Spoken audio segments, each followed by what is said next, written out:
Drago društvo, dobar dan, dobrodošli na kanal Radio Moto Adventures. Danas pripremamo kavu.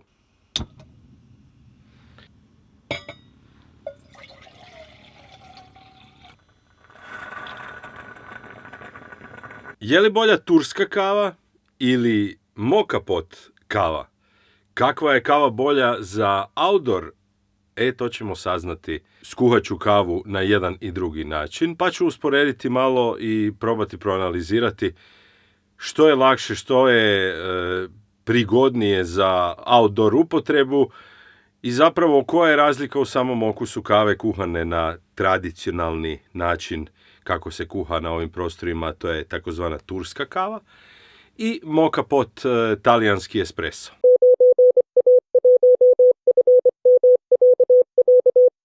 Na stolu imam opremu za skuhati dvije vrste kave. Klasičnu tursku kavu kuhat ću samo u lončiću. Naša turska kava je zapravo najsličnija onome što u Americi zovu cowboy coffee. Ta kava se jednostavno najčešće priprema u outdooru. U kipuću vodu stavite kavu, promiješate i pustite da odstoji. Eventualno dodate malo hladne vode kako bi se soc slegao. Moka pot je zapravo lonac za pripremu kave. Njega je osmislio, dizajnirao Bialetti, Talijan. Evo, ovo je i isto tako Bialettijeva posuda moka od inoksa. Dakle, imate, češće su aluminijske, ali ova je od inoksa jer jednostavno aluminij ne ide na indukcijsku ploču i onda zato sam nabavio ovu od inoksa. Moka pot se sastoji od nekoliko dijelova. Tu je ovaj spremnik u koji se stavlja voda do ventila. Potom imamo ovaj ljevak kroz koji ta voda prolazi kad ključa, kipi, onda prolazi, ovdje se stavi kava i voda prolazi kroz tu kavu prema gore. Tu je još jedan filter i ulazi kroz ovu cijev, ulazi u samu posudu.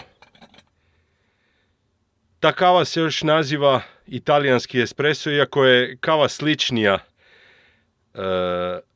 običnoj turskoj kavi nego espresso kavi. Espresso kava ipak ima jedan dodatan onako espresso, kremoznost, slatkoću, ima koncentriranost koju ova kava zapravo nema. Neki kažu da je komplicirano to pripremati, nositi. Posuda nije ništa komplicirana, nije ju komplicirano ni pripremiti, sad ćete vidjeti kako se to radi. Još ću vam samo skrenuti pažnju na kavu. Dakle, za današnji eksperiment, ovaj test, koristio sam istu kavu. Dakle, radi se o premium blendu kave, domaćem blendu kave, blend je mješavina kave. Znači, premium blend kave u zrnu, kojega sam netom prije ovog kuhanja sad samljeo.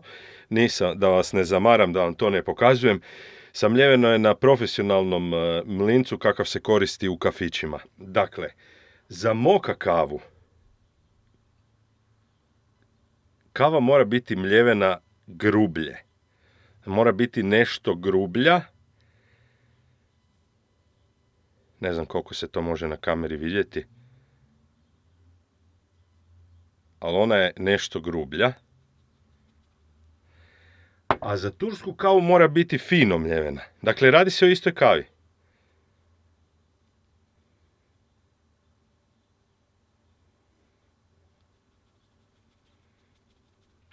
Namjerno sam koristio bolju kavu.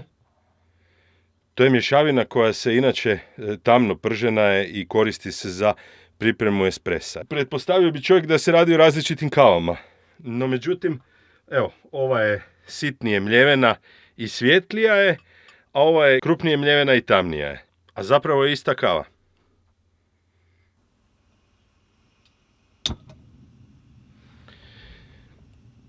Uzet ću 2 decilitra vode jer mi u ovaj moka pot stane 2 decilitra vode, pa ću onda isto skuhati istu količinu turske kave.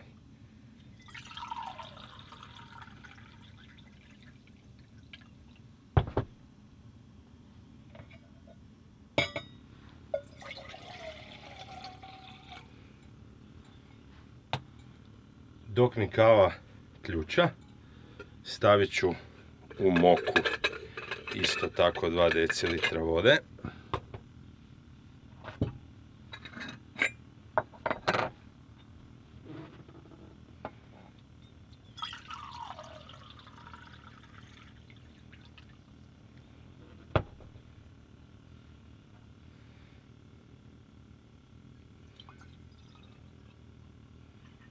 Evo, znači do ovog ventila unutra, tako je u uputstvu rečeno.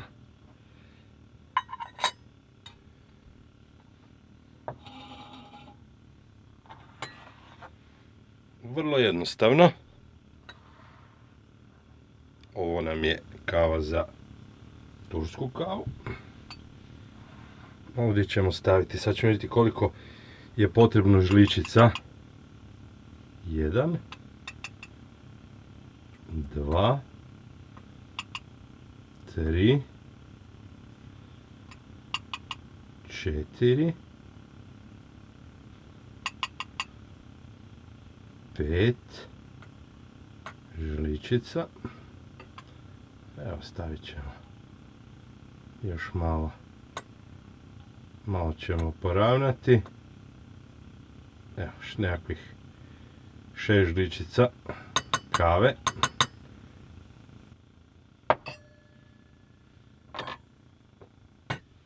Zatvorit ćemo moku i ona je isto tako spremna.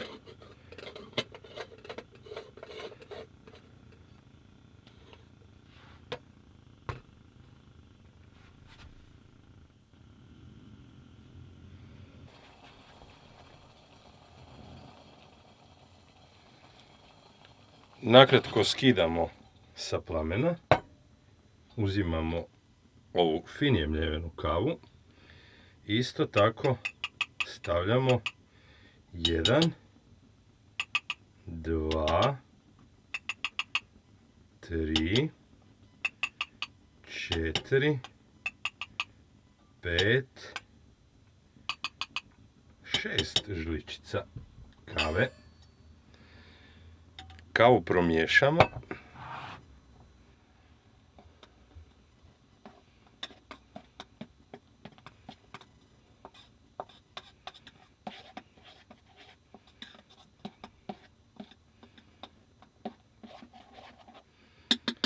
Pustimo da još jednom zakipi.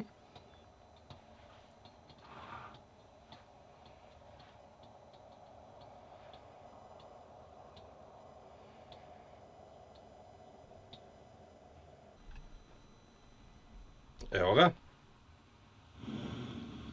To se sad upravo dogodilo. I sada tradicionalno dodajemo još malo hladne vode. Neko to radi, neko ne radi. Evo, malo hladne vode da se kavica spusti na dno. Skidam s vatre. Sad sam ugasio jer sam u krivom smjeru.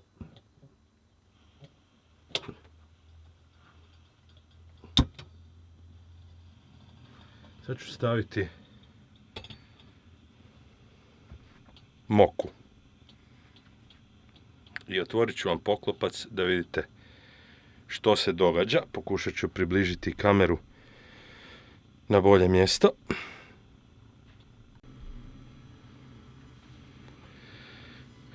I dok voda treba proključati tu u ovoj donjoj posudi, proći kroz ono sito, kroz kavu, evo. I sad u ovom trenutku treba malo smanjiti,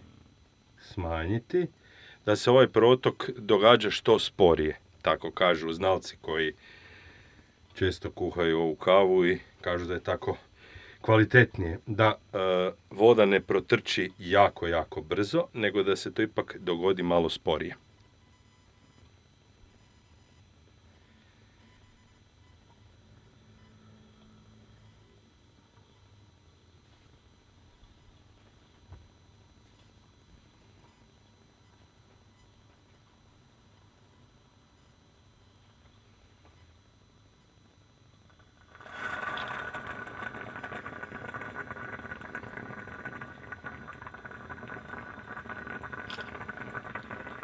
Evo ga, to je u principu to.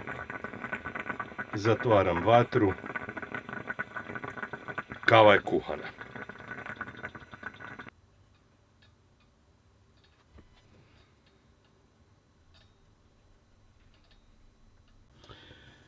Turska kava se otapala, dakle, u vodi.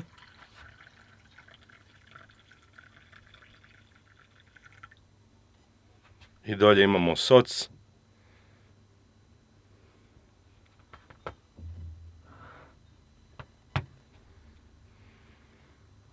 A moka kava je prošla kroz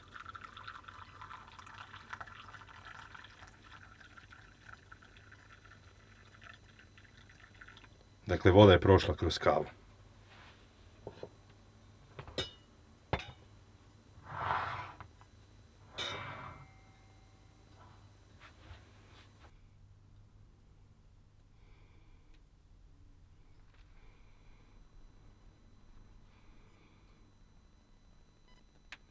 Sad ću kušati ove 2 kavice, pa ću vam reći svoje impresije. Evo, prvo ću probati tursku, koju sam i prvu napravio. Da vidimo.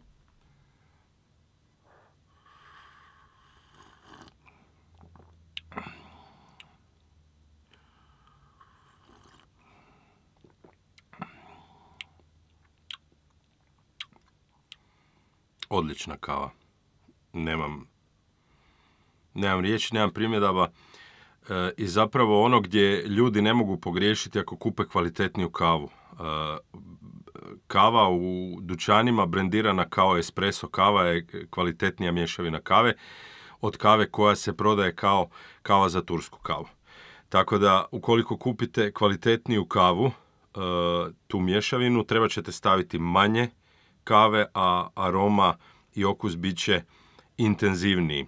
Tako da ja prvi put kuham kavu sa kvalitetnijom kavom koja služi u principu za espresso kavu.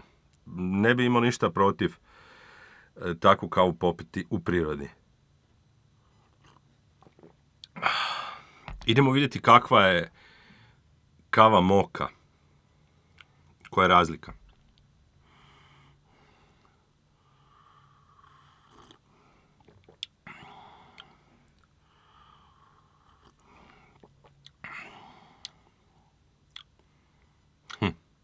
A vrlo su slične. Dakle, da se razumijemo, to su vrlo slične kave. Tu nije drastična razlika. Malo slađa je, malo zaokruženija. Ne znam uopće kako bi vam to opisao. Ali kava je vrlo slična. Dakle, jedna i druga kava su ukusne kave. O ukusima se ne može raspravljati. Ja vam sad ne mogu reći koja je kava bolja. I jedna i druga su dobre. Kakva je razlika u samom načinu pripreme, to ste vidjeli sami. To ćete sami odlučiti hoćete li nositi moka pot u prirodu ili ćete imati lončić i jednostavno mljevenu kavu samo umiješati na vatri, zakipjeti i eventualno dodati malo hladne vode i to vam je to. Nijedno ni drugo nije komplicirano. Razlike jesu male razlike postoje u okusu kave. Dakle, malo blaža, malo mrvicu profinjenija.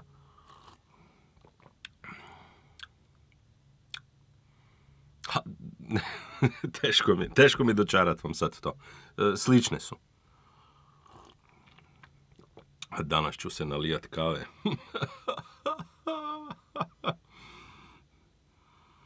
Jako dobro, jako sam zadovoljan.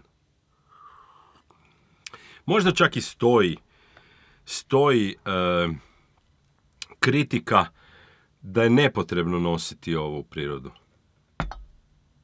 Solidna kava se može napraviti na najtradicionalniji način, a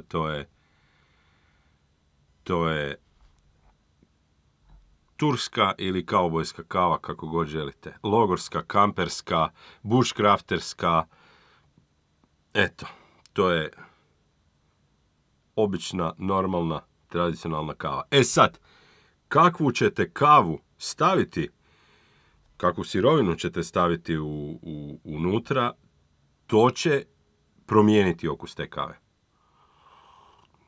I jedna i druga su fine. Sad nakon 4 deci skoro da i nema razlike. Ekipa, ako volite ovakve sadržaje, evo malo sam se i oznojio, pretplatite se na kanal Radio Moto Adventures, a kako ćete kavu kuhati u prirodi, to ćete odlučiti i procijeniti sami. Ja sam vam sad pokazao 2 načina moguće pripreme kave i kod kuće i u prirodi, a ostalo je na vama. Lajkajte, komentirajte, pišite zapravo u komentare kakvu kavu vi najviše volite piti i kako ju pripremate. Pogledajte stranicu na Facebooku Radio Moto Adventures, stranicu na Instagramu Radio Moto Adventures, odnosno profil. Zapratite i vidimo se ponovno u nekom drugom videu. Pozdrav!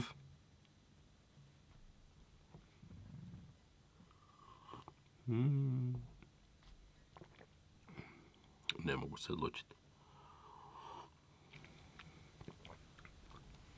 Ovdje nema soca. A ovdje na dnu šalice,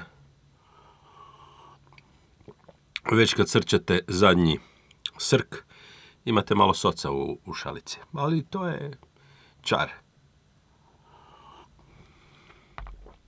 Živjeli.